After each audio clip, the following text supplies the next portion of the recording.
Hello and welcome to Enlightened Empaths, your community for the spiritually awakened, where we discuss, explore, and connect with fellow empaths, healers, intuitives, and seekers.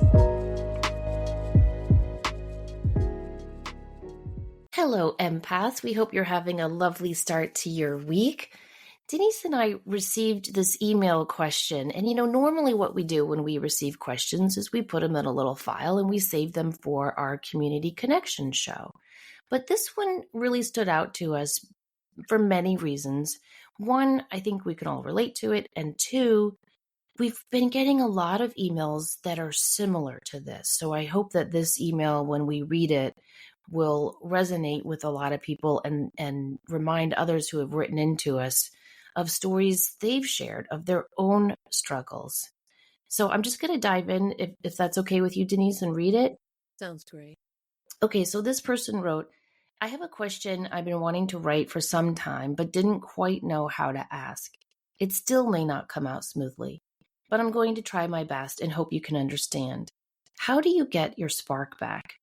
I've been feeling spiritually exhausted for years, since going through a long and extensive dark night of the soul where I carried the load for my parents. Spirit and nature were my rocks. 9 years ago, meditation, faith, and working with spirit guided me to lovingly walk my family into freedom from a lifetime of abuse.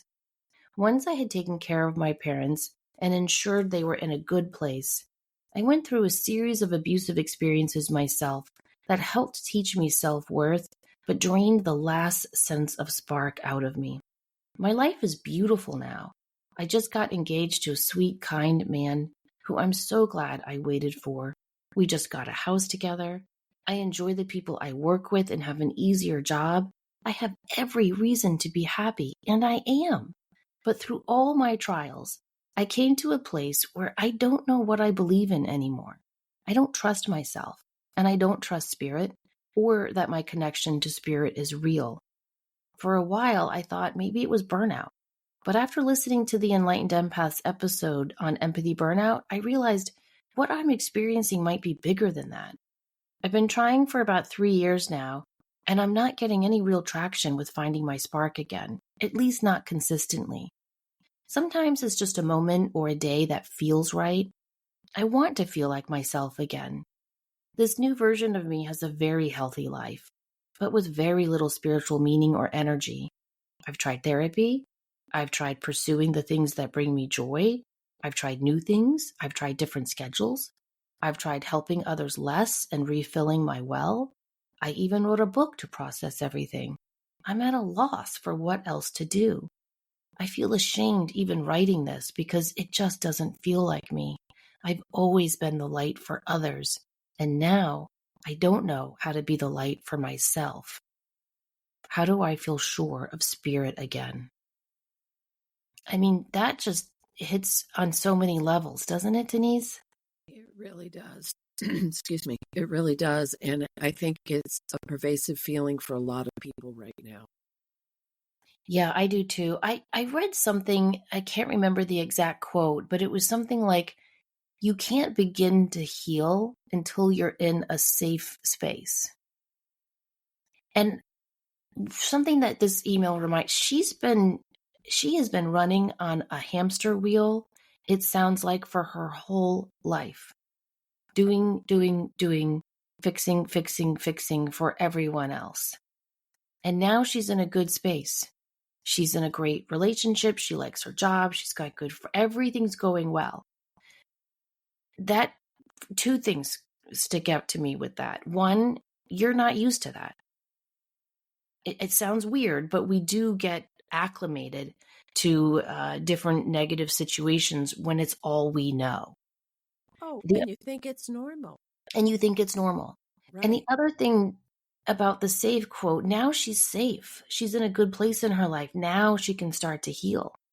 And I wonder if this feeling of disconnect isn't really a disconnect. I wonder if it's the signs of her self-healing. And sometimes healing is about letting go of everything so we can reclaim the pieces that are actually us.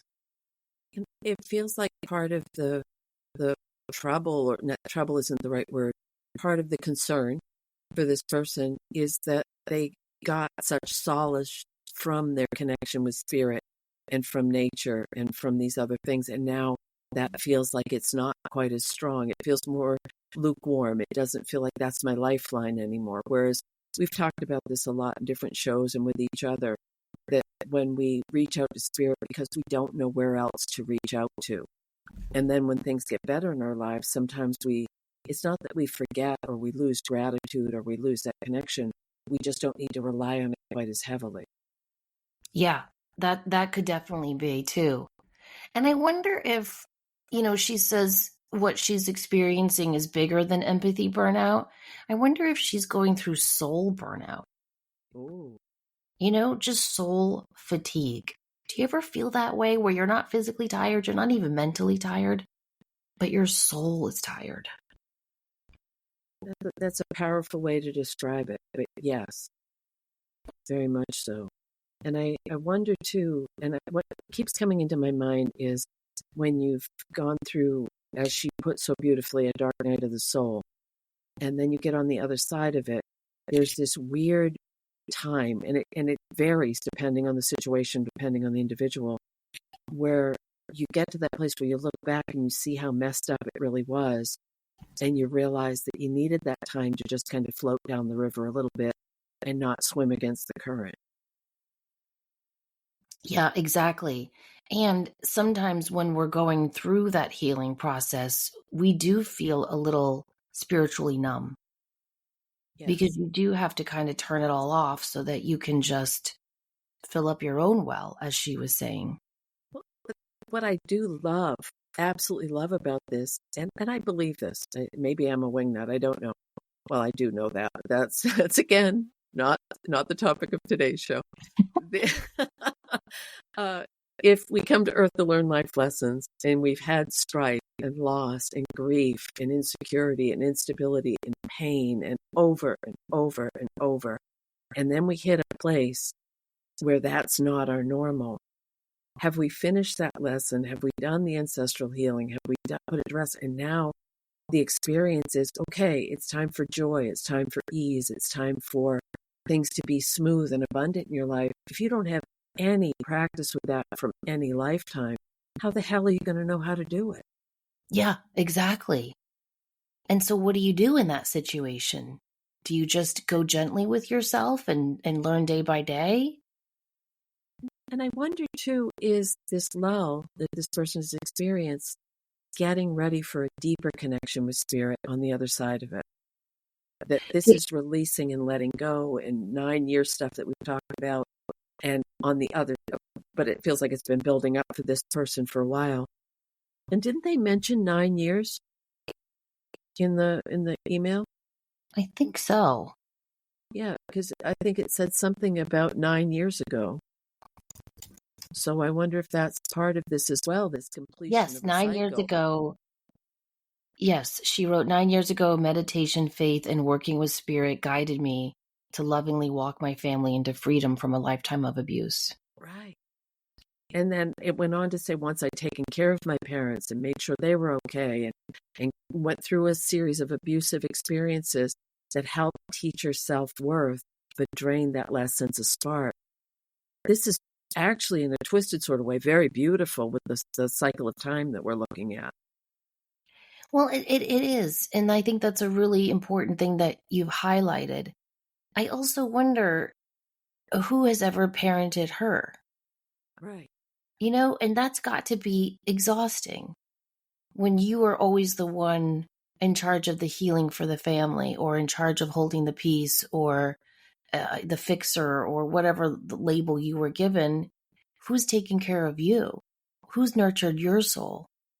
And now that it's time for you to be in that position where your lovely fiance can do that, where you can do that for yourself, it must feel so foreign. And because it feels so different and odd, and she can tell, she's like, everything, my life is beautiful now. I have every reason to be happy, and I am happy. But then that connection to spirit is just not there. I wonder if it is there, it's just presenting in a new way because she's living life in a new way that's new to her. How many makes times can perfect I sense. say no? I need a thesaurus. No, but it's true. And the fact that kudos, incredible, congratulations that did all that work and didn't just revert to the old patterns or invite in a the same person with a different face or reenact these scenarios thinking, oh, I fixed that, but now I'm just going to do it again in a different way. This person really did the heavy lifting and did the work that was necessary to change the dynamics within themselves, but also in their environment. That's huge. That is huge. And I think when we go through these big moments and we go through these different spiritual awakenings, because, I've said many times, we don't have one spiritual awakening in our lifetime. We have many, and each of them will look different. I think she's going through another spiritual awakening. And like you were referencing before, her connection to spirit is different. I know when I used to just go to church every Sunday and believe in all of that, that was very comforting. It was very simplistic. It was very easy. And then when I went through my spiritual awakening, the first one, and was like, oh, wait, I think I believe in spirit guides. And I think I actually like crystals and I want to meditate and do this thing called Reiki. That was really hard for me. And I had to acclimate to that. And then that made sense to me. And then I went through another spiritual awakening where I was really looking at consciousness and how maybe all of these things I believed in aren't actually real. It's their archetypes that are helping my consciousness. And that kind of threw me out of the loop too for a while. And it made me feel a little lonely. Like, wait, do I believe in spirit guides or do I believe in an archetype of consciousness? And I had to really figure that out. And so maybe she's just going through that type of a thing where it's a new connection with spirit. That really, really makes sense. And you're spot on. You grow and evolve with your spirituality and your connection with spirit. It's never one and done. And that's one of the things I really love about it. And you're right. I got a deep connection with traditional religion for many years. But I want to jump back to what you said about parenting yourself. In a sort of a way, when you switched to crystals and spirituality and looking at a different way, you had to reparent yourself to let yourself know it was okay to do that. Yeah, exactly. And I always feel like our team on the other side meets us where we are. So, for example, during that first spiritual awakening, I had a lot of really cool stuff happen. A lot of what I almost looked at as magical or mystical things happen. I had, very powerful dreams and crystals appearing and people appearing in my life at just the right moment, all sorts of beautiful synchronicities. And it was just like, wow, this is amazing. In my next spiritual awakening, that was much more, I don't know if evolved is the right word. It was just more. I didn't have those experiences because I feel as though my team was saying, you got this. You don't need all of these outer signs. You know what's there. But in the moment of going through that second spiritual awakening, I didn't understand that. I had to sit with it. And that's uncomfortable sometimes, isn't it? It really is. And I wonder, were by finishing those contracts, by finishing those patterns, are there new guides or new directions or new spiritual connection that's going to come in for this next part of the journey? Because over this past year, I've shared it many times, I've been doing these daily meditations and really connecting with some new guides, some old guides, but with a different clarity, a different understanding.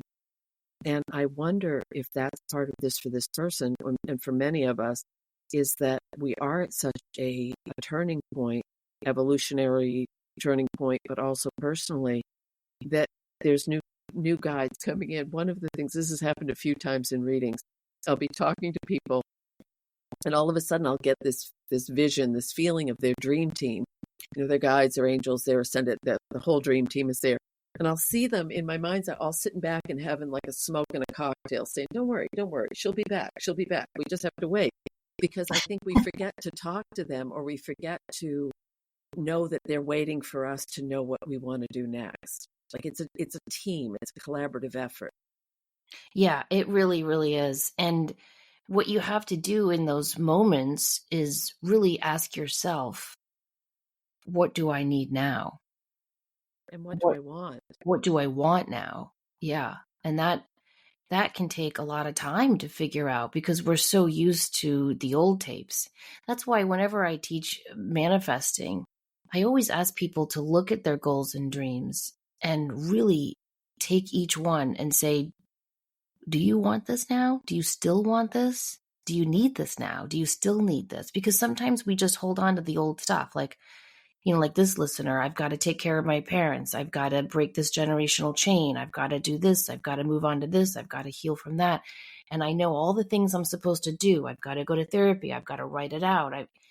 And if all of those aren't working, it could be because you don't need all of that right now. Everything you need is within you.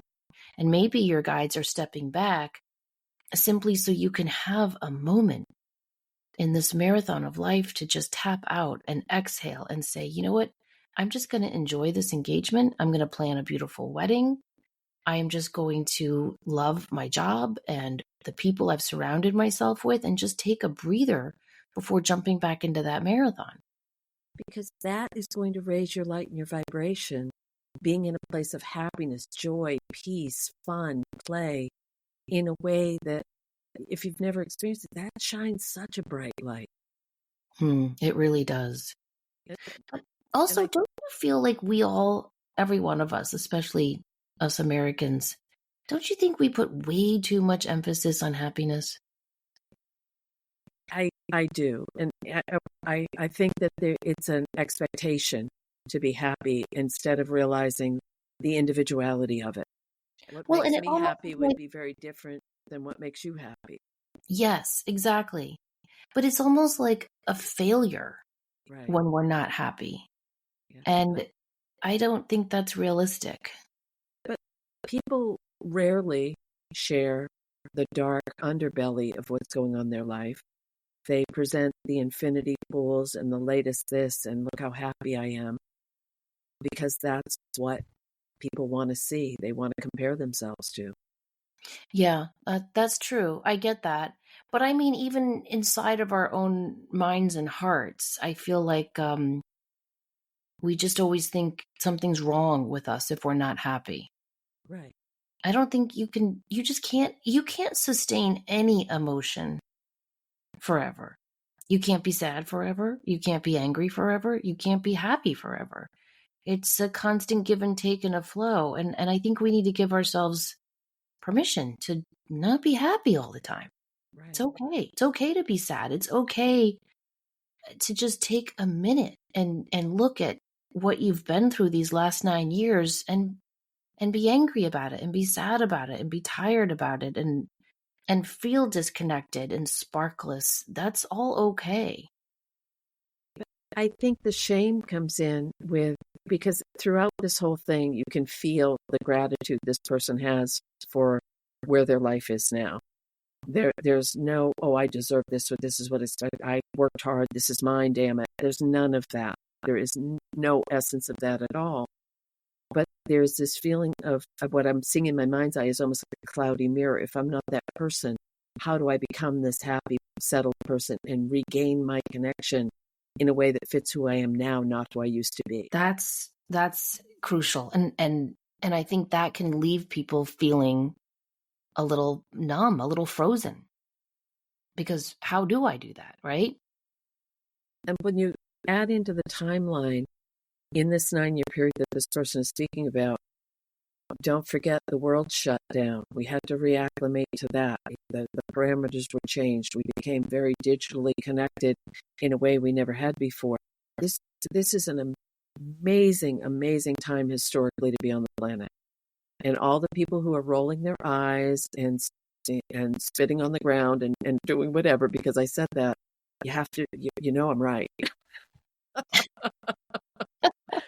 People are going to look back at this and say, holy shit, what a time to be on the planet. I think this last line in the note, I feel ashamed even writing this because it doesn't feel like me. That's huge. When you don't feel like yourself, it sucks. But also, I've always been the light for others, and now I don't know how to be the light for myself. And how do I feel sure of spirit again? When you've been the giver and you've thrown the lifelines, and now all of a sudden you're in a place of receiving, incredibly unsettling, very uncomfortable. Very uncomfortable and fraught with many, many emotions. I remember when I was diagnosed with breast cancer, I was obviously terrified and scared and sad. And one of the things I liked to do when I was meditating was yell at God, you know, Mhm. as you do. And I was really like, I just don't understand, I do all this blah, blah, blah. And one of the messages I kept getting was, this is happening to you so you can learn self-love. Oh, And I was like, oh, for the love of God. Like, first of all, no more lessons. And second of all, I felt very, very confused. It was like, if you weren't raised with unconditional love, how do you learn it? right. And I remember writing in my little uh, complaint letter to God, I remember writing, I feel like you are asking me to translate the King James Bible into Chinese, and no Oh, one has ever taught me how to speak, read, or write Chinese. wow. That's how I felt. It was so like, what do I do? Hmm. And I did feel disconnected from spirit. I stopped doing readings for a long time then because I felt so disconnected from spirit. And I just realized that I just had to figure this out on my own. And I started in really small steps. Each day I would look at my calendar and I would think, what can I do today that is loving and kind to myself, for myself? And sometimes it was just, reading a book for an hour in the middle of the day, which felt like playing hooky. Hmm. Sometimes it was getting a manicure. Sometimes it was just, snuggling up on the couch with my girls to watch a movie. But every day I would try to. So I just took little steps like that and just built and built and built. And it didn't happen in a year. It wasn't like, ta-da, I love myself. It happened slowly over time. And I think it's an ongoing journey, but I think you could agree. I love myself, right? And I've Yeah, worked really hard on that. yeah, But I think that when you are asked to do these monumental tasks, like heal generational stuff, get your family out of a difficult situation, work on yourself, and then it's done. It's in your rearview mirror. There's kind of this moment of like, what now? What do we do now? right. And I think that's where she might be. For me, the connection with spirit is a very personal connection.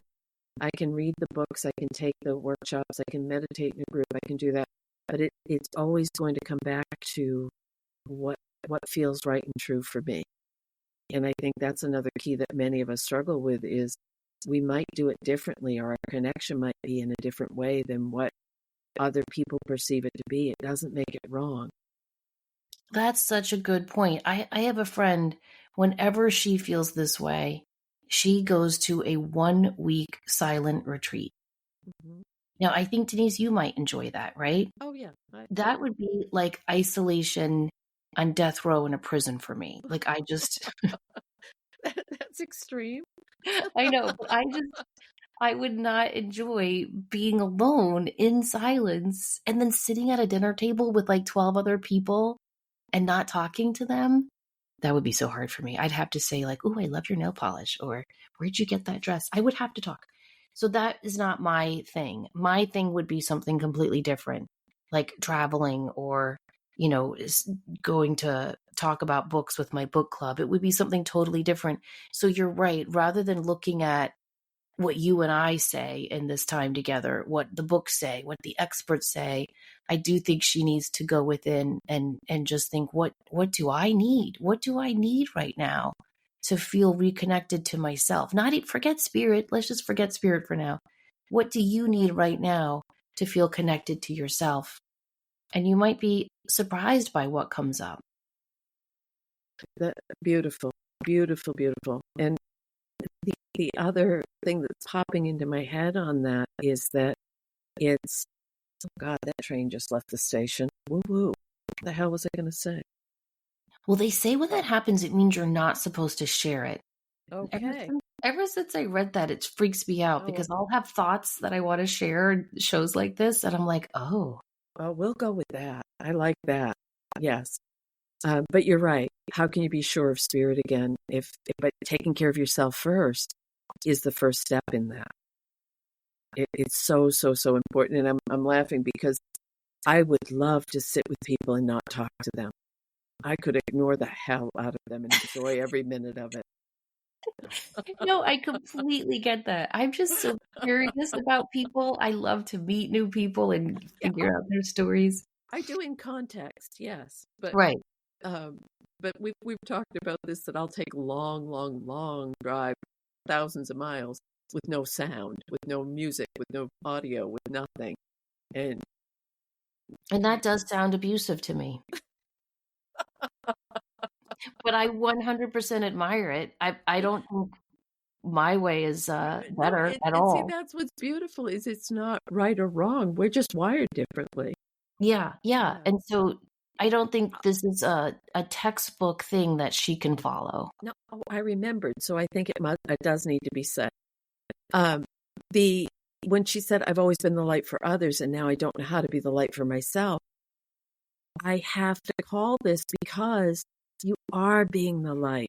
You are showing other people that are in the situation that you are in that you can step out of it, that you can meet the nice person, that you can have the good job, that it's not a forever thing where you're stuck no matter how long it's been happening. And I think that's a huge, huge way to be a light is to inspire other people to realize that there's hope. By being your authentic true self, which is what she's Yes. doing in this letter. I agree. Yes. I agree. But just to add something else to it, what if she doesn't have to be the light for herself right now? Oh, good point. You know, why can't someone else be the light for her? Oh, Why, you know what I'm saying? Like, just relax and just allow yourself to float in the current for a little while. That's what I was saying earlier on when we started. I think it is so hard when you're used to one way of living and being in this world, and then you don't have to be that way anymore. You don't really know what to do. right. And like it's a very shallow example that's popping into my head. Um, but it's the only one that's popping into my head. I remember when I had my first child, Olivia, and you know how it is when you have a child, we spend 9 months preparing for her, waiting for her, excited, all of that wonderful stuff. And I remember Mike and I bring her home in her little car seat, and I'm like, well, let's show her her nursery. Right? She's 2 days old. Like she's gonna go, oh, mom, I love the way you painted the walls. But that's what I said. And we bring her into the nursery and we put her little car seat in the floor. And I remember he looked at me and he goes, what do we do now? And I was Oh, like, I don't know. And I just remember us standing there in silence for like 5 minutes and the reality of we're parents. Like, yeah. oh my God, what do we do? And I remember I was like, let's go see your mom. We didn't know what to do. And I just, again, I know it's a very shallow example because that was a happy occasion. But I just think anytime we have these huge life changes, there's just those moments, and it could be a moment, it could be a day, it could be a year, it could be 3 years where you're just like, I don't know what to do in this new way of being and living. Right. And the trust part that this person mentioned is a huge part because once you got the hang of it, you were incredible parents. Your daughter is fantastic and it all worked out. But that initial shock value of, uh-oh, we Yeah, really did this. we really did this. Oh, this is going to change everything. It was such a funny moment to look back on. But I'm sure we can all think of other moments in our life that might not be that, I don't know, clear in our memories, because sometimes we're not even conscious of when our entire life has shifted and changed after we've done some inner healing. But I think if we take some time to reflect back, we can all remember those different moments where it's like, I don't know how to be in this way. Well, one of the things that I love about you and your energy and the conversations that we have here and off air is that neither one of us are so airy-fairy woo-woo that we let it negate the reality of being on the planet. And I think when this person wrote, I've come to a place where I don't know what I believe anymore, and I don't trust myself or that spirit or that my connection to spirit is real. There's an ebb and flow to that connection. Do I trust spirit? Yes, I do implicitly. But that's been a work in progress over many, many, many years. And I also think that it's a default to surrender to knowing that there's something there. But I also still double guess things all the time. All Am I the time. making that up? Is this really coming from spirit? Is this just what I want it to be?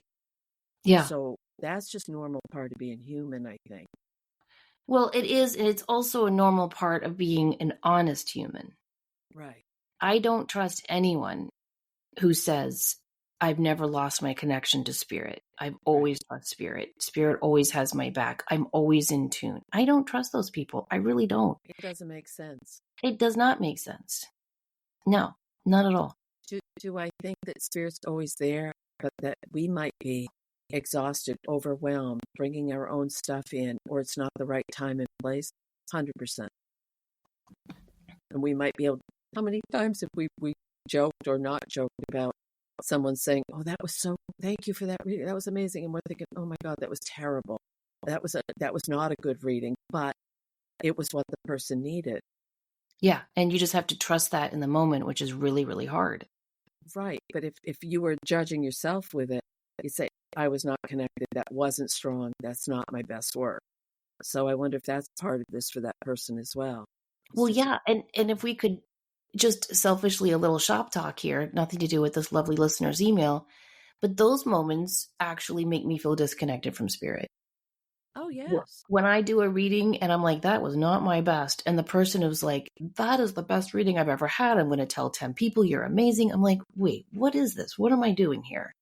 Right. Right? Like, that's a weird feeling too. It is, because you wonder, am I being true? Am I really honoring spirit? Am I really bringing through the messages if I'm not feeling it in myself? Right. Right. And I think that's what makes us ethical readers. Right. And ethical people. ethical people. Yeah. And I think it's just important to know, I hope, that I've lost my spark before on this journey. I'm assuming you have, Denise, at some Very point. much so. Yes. I don't think there's anyone on this planet who hasn't lost their spark. It falls into that category. When it's good, it's really good. And when it's not, not so great. Not so great. You know what the worst thing for me has been?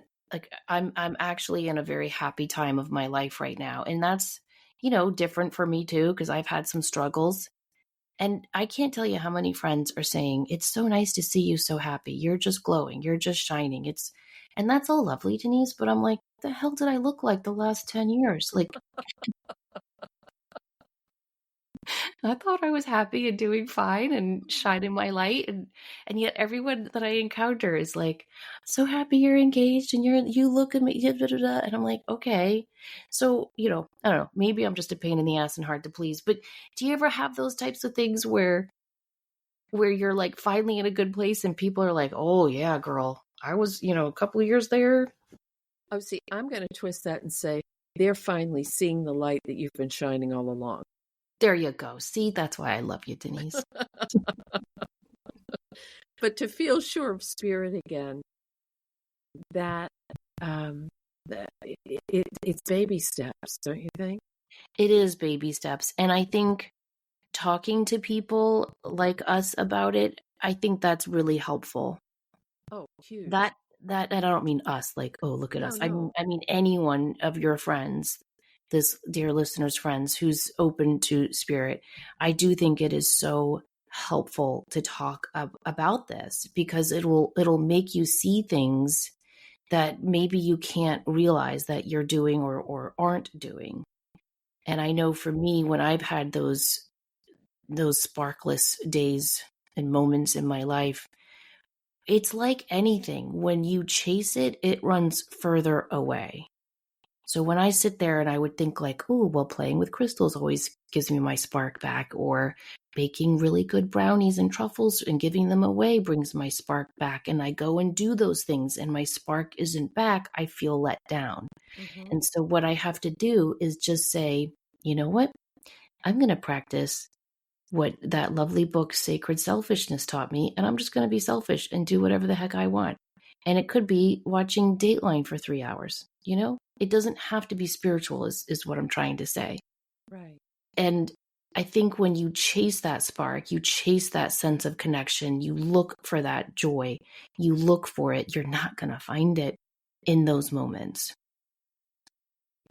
I don't think I'm saying that well. No, you're saying it But beautifully because it really reinforces the need that we all have right now to have these conversations and to connect with people, that we don't have to explain what we're feeling, that you could make that statement, and I can agree with you wholeheartedly because it makes perfect sense. And the other aspect is there's a vulnerability in all of this that she's talking about. And in some parts of this letter, I do see what you've been through over the last several years, but now your life is beautiful as well. But that took a vulnerability to trust that, okay, it's safe for me to do this. right, exactly. And clearly she has been through that too and had that vulnerability. Right. But there's personally, and not to do a drive-by reading, I think that this is just the residual this person is working through, and there's going to be this beautiful awakening in a new direction of who they are now. And Yeah. that's so many of us are feeling that right now. That's a collective thing.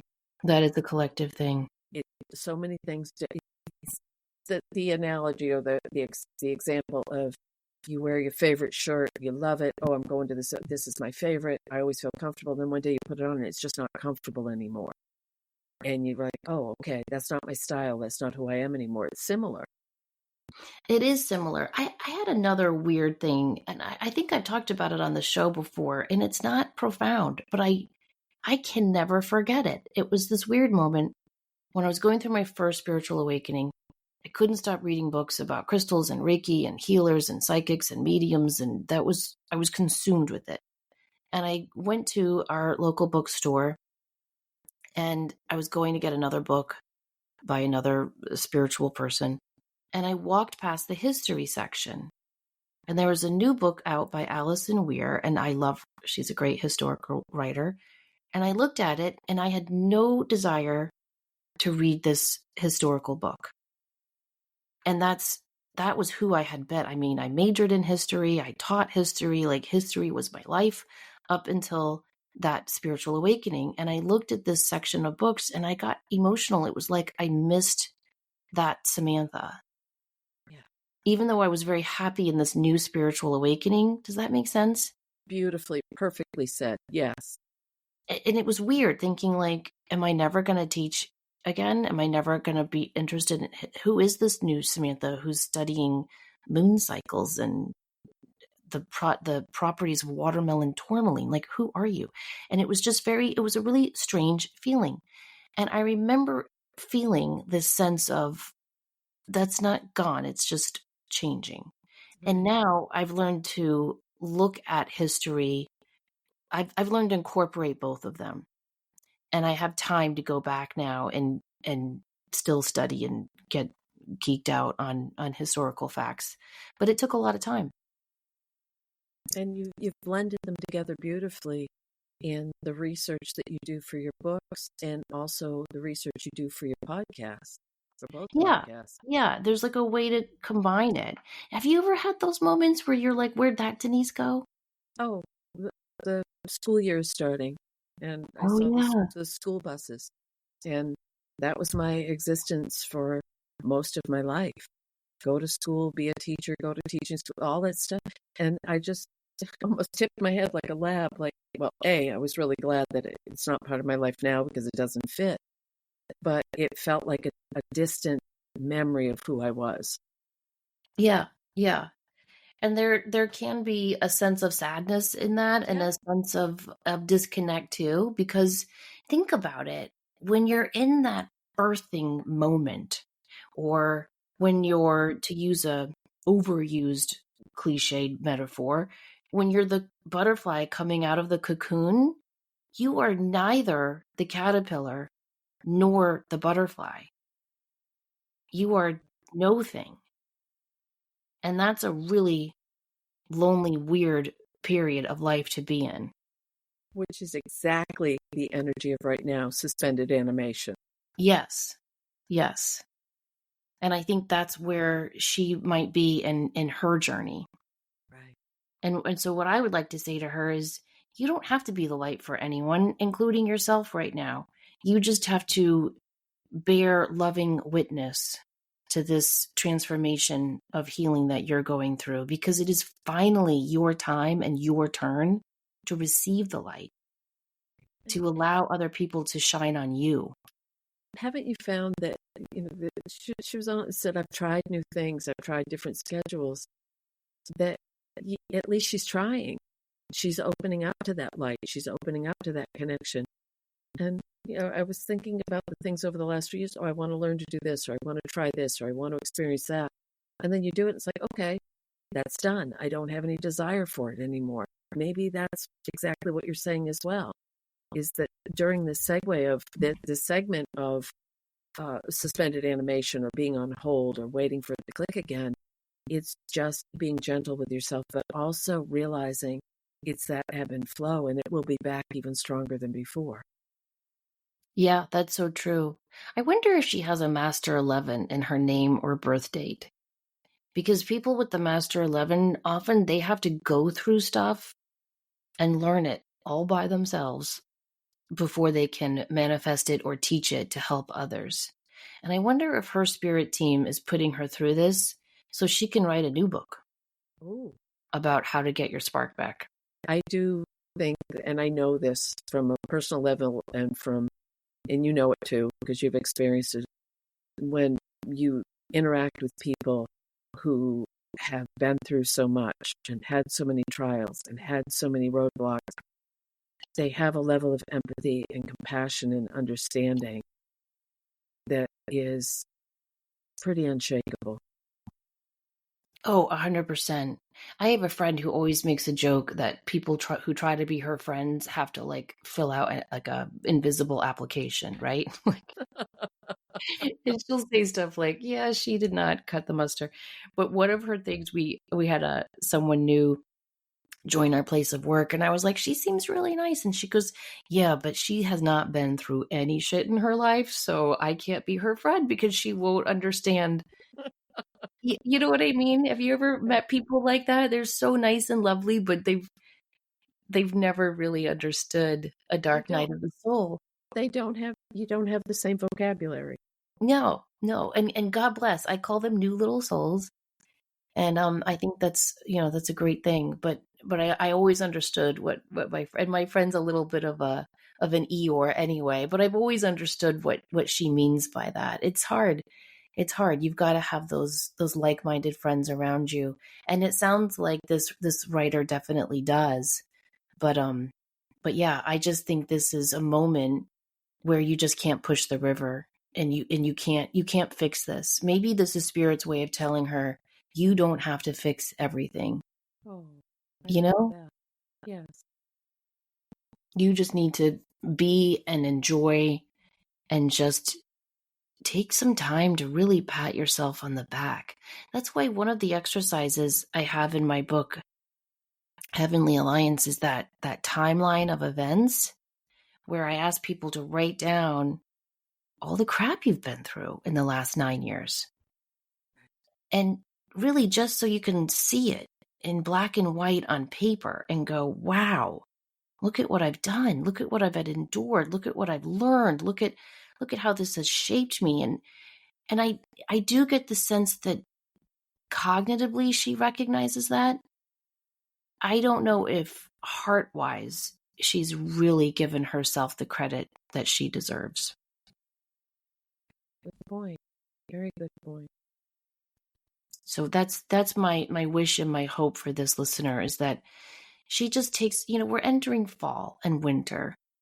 What better time to just kind of tuck in and go within and just stop on the treadmill of life, and just really focus on loving yourself, nurturing yourself, giving yourself credit, and doing whatever the heck you want to do so that you can just find a little spark in each day. It's a great time to do that. It is. Learn to be kind to yourself and enjoy it. Yes. So I don't know if we've answered her question of how to feel sure of spirit again or how to get your spark back, because I don't know that we can answer those questions because, like you said, Denise, I think it is unique for everyone. Right. But I hope that by listening to us share this email, I'm sure others will write in and we can share those on upcoming community connection shows as well. And that might help this listener. But I hope that she knows just other people hearing this is going to help people. And it's another way that she's shining her light. Yes, like you said, 100%. Yeah. Yeah. I mean, the only reason, what's that? One of the writers, one day I'm going to write down all my favorite quotes and refer to them, Denise, so I don't have to stumble through them. But another quote I love by a writer, he says, we write to know we're not alone.